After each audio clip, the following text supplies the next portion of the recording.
Hello everyone, welcome back to my YouTube channel. Karibu sana. In this channel Hakuna Matata.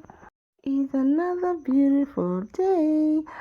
My subscribers, you guys are amazing. Thank you so much for your support. I really appreciate it. You guys sometimes you really surprise me on how you show me love, support. I really love you guys, and you're my family here on YouTube. For those who are not subscribed yet, please don't forget to subscribe, like, comment, and share. And when you subscribe, don't forget to hit the notification bell so you won't miss anything that is happening in this channel. Well, today is a step-by-step tutorial on how to make pumpkin decor. Also can be used as a storage box for the jewelries, because that pumpkin has a little bit of space in it. Okay, and it's very important to go step by step and follow me to the end. I'm trying my best to show you guys step by step on how to make it. Every procedure, everything that I do here, the steps that I do, they are very important. So go with me to the end. Please watch the video to the end, step by step. Okay, come with me. On the description box you'll see all the materials that I used and their measurements and everything. So please come with me to the end if you want to learn this, or if you already doing resin but you want maybe to learn some few ideas and tricks. Come with me to the end. Enjoy.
see you in the next video. Bye.